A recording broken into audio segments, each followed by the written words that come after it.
आते हैं आपकी तरफ से भाई बड़ी साहब, क्या खबरें आ रही हैं? वैसे ही इस सीरीज़ से पहले बता देते हैं कि रोटेशन पॉलिसी होगी, लेकिन उसके साथ साथ कुछ इंजरीज भी हैं। 3 से 4 तब्दीलियों की बात सुनाई दे रही है आज टीम में। जी हाँ दानिश, देखें जो मोहम्मद रिजवान के बारे में इतलात हैं जी, बल्कि पीसीबी ने तो कल ऑफिशियल अनाउंस कर दिया कि मोहम्मद रिजवान और इरफान नियाजी अब T20 सीरीज़ में पार्टिसिपेट नहीं कर सकेंगे। दोनों को रेस्ट दिया गया है। जो मेरी इतलात हैं कि आज विकेट कीपिंग जो है वो हसीबुल्ला नहीं करेंगे, आज विकेट कीपिंग उस्मान खान करेंगे। इसके अलावा बट हसीबुल्ला का नाम ज़रूर आ रहा है प्लेइंग 11 के लिए। जी हाँ, हसीबुल्ला चूँकि पिछले मैच में जब इंजरी हुई थी मोहम्मद रिजवान को और आज़म खान भी अनफिट हो गए थे, तो उसके बाद हसीबुल्ला को पाकिस्तान का जो 17 मेंबर स्क्वाड फिर 16 मेंबर हो गया था, तो हसीबुल्ला को बुलाया गया था। तो सुनने में आ रहा है कि उस्मान खान विकेट कीपिंग करेंगे। इसके अलावा फ़खर जमान के बारे में इत्तलात हैं, वो खेलेंगे। इमाद वसीम का आज दोबारा पाकिस्तान की तरफ से रिटायरमेंट के बाद पहला मैच खेलेंगे। मोहम्मद आमिर के बारे में इत्तलात हैं कि मोहम्मद आमिर आएंगे। अगर चौथी तब्दीली हुई तो वो चौथी तब्दीली मुमकिना तौर पर जमान खान पाकिस्तान टीम में आएंगे। लेकिन आज जो भी 11 खिलाड़ी दानिश खेलेंगे, इंटरेस्टिंग सिलेक्शन होगा पाकिस्तान। बिल्कुल इंटरेस्टिंग सिलेक्शन इसलिए भी होगा क्योंकि अब क्लाइमैक्स चल रहा है इस सीरीज़ का और आखिरी 2 मैचेस बचे हैं, दोनों जीतने ज़रूरी हैं। या हसीबुल्ला का जिक्र कर रहे थे और उस्मान का जिक्र कर रहे थे भट्टी साहब के उस्मान ही शायद विकेट कीपिंग करेंगे। इन दैट केस हसीबुल्ला की टीम में जगह नहीं बनती है, बिकॉज उस्मान अगर विकेट कीपिंग कर रहे हैं तो हसीबुल्ला एज अ बैट्समैन खेलेंगे, ये सेंस नहीं बनता। और हसीबुल्ला अगर खेलते हैं तो एक पक्का विकेट कीपर ही विकेट कीपिंग करेगा, जाहिर सी बात है। उस्मान तो इतने पक्के नहीं हैं as a wicket keeper. Danish, उसकी 2 वजूहत हैं और जो हमारे सोर्सेज हमें बता रहे हैं वो ये कि जहनी तौर पर टीम मैनेजमेंट और क्रिकेट बोर्ड ने ये तय कर लिया है कि वर्ल्ड कप में उस्मान खान और इरफान नियाजी को लेकर जाना है। तो उसके पीछे जो एक सबसे अहम मौरिक है वो यही है कि इसलिए उस्मान खान को जो है as a wicket keeper try किया जा रहा है। और मोहम्मद रिजवान के बारे में आज प्रेस कॉन्फ्रेंस में बाबर आजम ज़रूर बोले हैं, लेकिन उनका वर्ल्ड कप और आगे खेलना पाकिस्तान से अभी 50-50 है, जो अभी नियर फ्यूचर इवेंट्स हैं उसमें। तो ये मैं आपको बता दूं, तो शायद इसीलिए आज उस्मान खान के साथ आप शायद विकेट कीपिंग के लिए जाएं, एक और उनको मौका दिया जाए।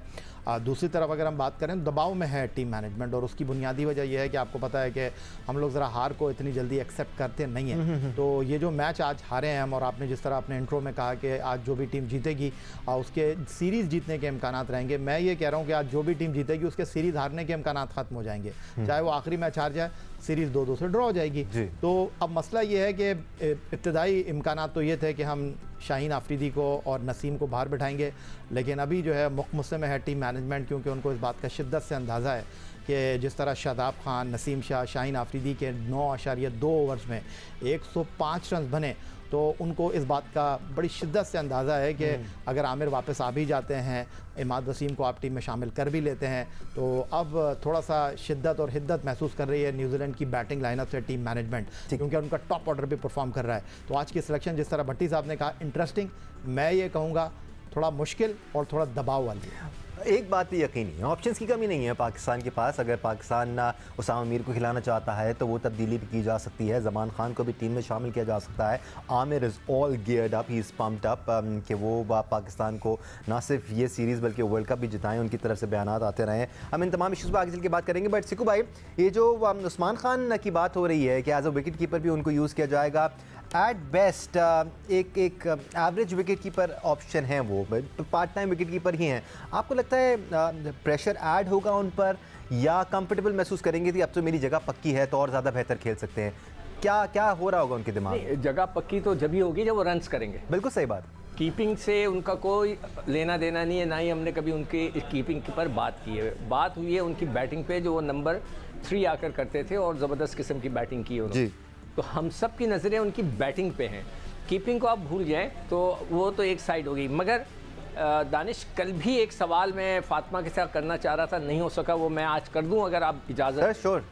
देखिए, चैपमैन ने 87 के 42 बॉल पे, जी ठीक, उससे पहले वो 5 T20 पाकिस्तान में खेले, जिसमें 104, 71, 16, 65 नॉट आउट और 34 उन्होंने रन्स किए। फिर उन्होंने ODIs खेले पाकिस्तान में, 43, 46, 15 और थोड़े से कम रन्स किए।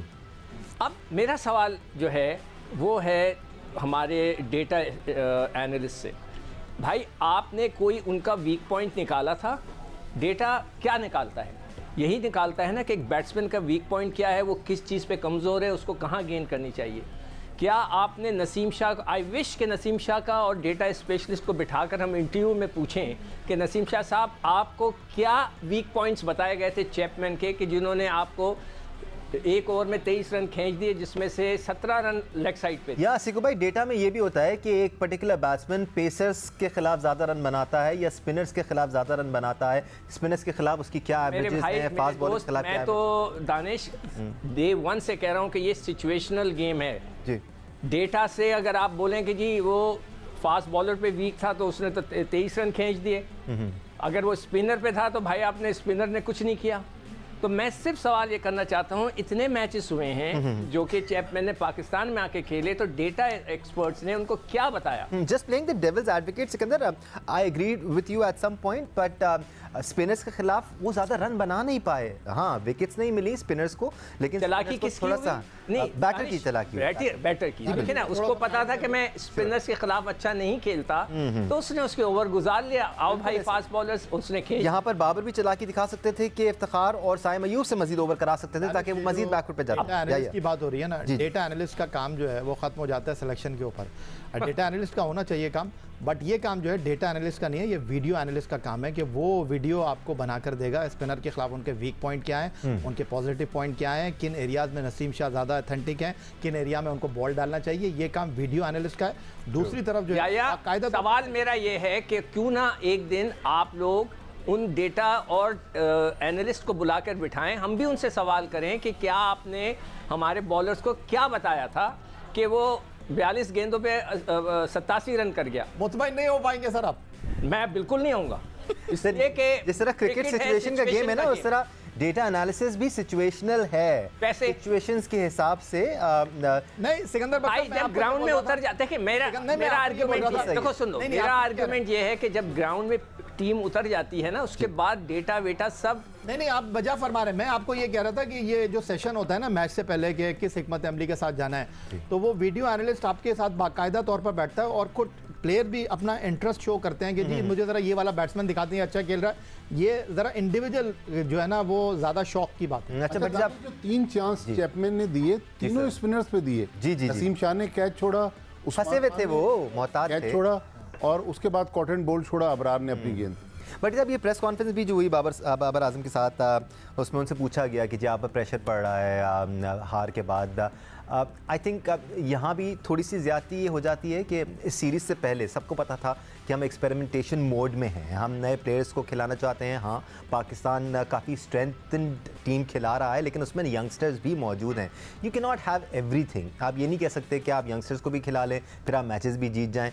कहीं ना कहीं फ्लेक्सिबिलिटी शायद व्यूअर्स को और देखने वालों को भी दिखानी पड़ेगी। देखें, बिल्कुल फ्लेक्सिबिलिटी दानिश मीडिया भी दिखा रहा है।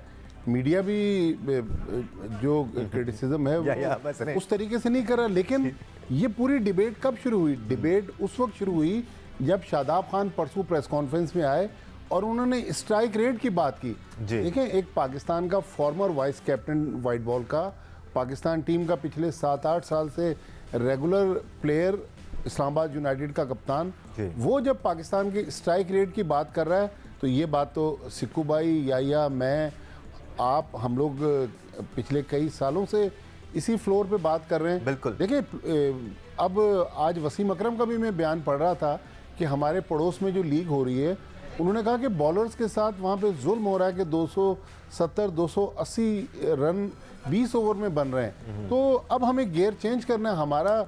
मैंने कल भी बात की, हम जिस ब्रांड की क्रिकेट खेल रहे हैं, ये ब्रांड शायद इंटरनेशनल ब्रांड नहीं है।